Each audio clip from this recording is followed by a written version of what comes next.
पुरै उठाएर यता हेर्नु न टरक्क घाम टल्केर कस्तो मजा पुरा बेसार मोलेर नुनहरू मोलेर राखेको थियो कि साथीहरू।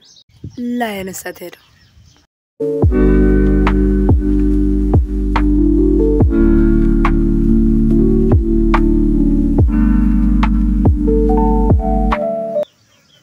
झोरले नमस्ते साथीहरू, हजुरहरूलाई स्वागत छ मेरो आजको नयाँ भिडियोमा। हजुरहरूले सबैजना सन्चै आरामै हुनुहुन्छ होला भन्ने आशाका साथ नयाँ दिन नयाँ भ्लग सुरुवात भइसकेको छ साथीहरू। आज चाहिँ म के गर्दैछु भन्दाखेरि चाहिँ साथीहरू कति धेरै दिन भइसक्यो हाम्रोतिर चाहिँ घाम नलागेको साथीहरू। घाम नलागेको भन्दा पनि घाम त लागेको साथीहरू। घाम लागे पनि त्यो उस हुने के घाम लाग्यो फेरि के गरे पानी पर्यो घाम लाग्यो, खासै घाम नलाग्ने भएको थियो नि त साथीहरू। त्यही भएर चाहिँ मैले अस्ति नैको हावाहुरीले झारेर राखेको के गरेर झारेको त्यो आँपहरू चाहिँ अरू ल्याइदिनु भएको थियो नि त साथीहरू। त्यो आँप ल्याइदिनु भएको थियो, हाम्रो घरै छोड्न आउनु भएको थियो। हाम्रो बजै पर्ने कि साथीहरू अचार बनाउनु भनेर छोड्न आउनु भएको थियो। तर यो के गरे घाम नलागेर कि साथीहरू एउटा आँपको अचार बनाउन भनेर घाम नलागेर बनाउने भन्ने त्यतिकै भयो भने गर्दै राखेको थिएँ साथीहरू।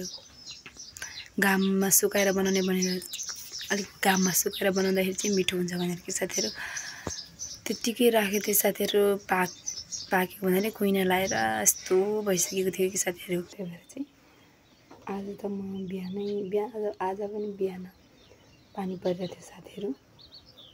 तर पनि मैले चाहिँ आज त मैले नसुकाइकन भए पनि बनाउनु पर्छ भनेर चाहिँ काटेर राखेको थिएँ। तर पनि अहिले कस्तो अच्छा मलाई घाम लागिरहेछ कि साथीहरू।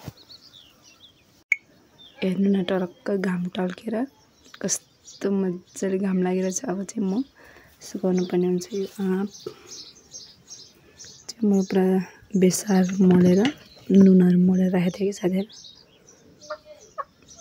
अनि यता फेरि उसँग बनाउने भनेर यो फेरि त्यो भन्छ नि सक्खरसँग बनाउने भनेर चाहिँ अलिक पाकेको छ। यो फेरि चाहिँ मैले पुरै तयार पारेर राखेको थिएँ साथीहरू। अब चाहिँ म सुकाउँछु।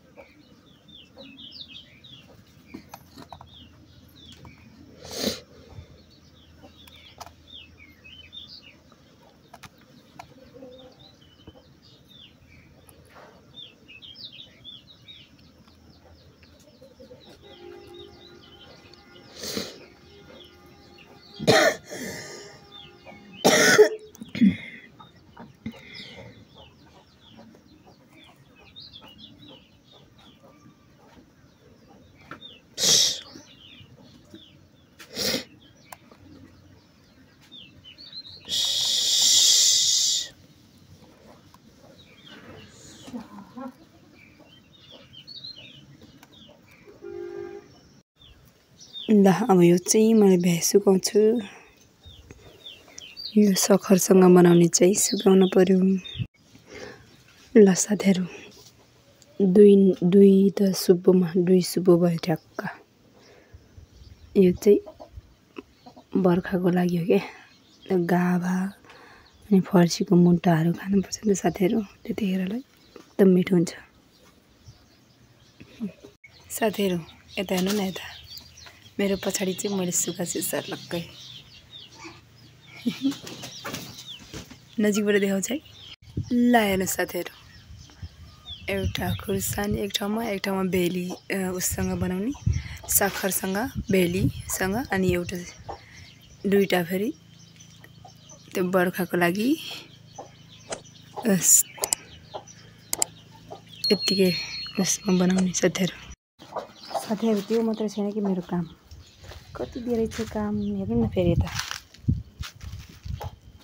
यो टपरी के गर्न हो भन्नुहुन्छ होला साथीहरू तपाईँहरूले। बेच्ने हो नि त साथीहरू। म अब यो सुकाउँछु है त साथीहरू। यो पुरै उठाएर यता डोकोमा हालेर ल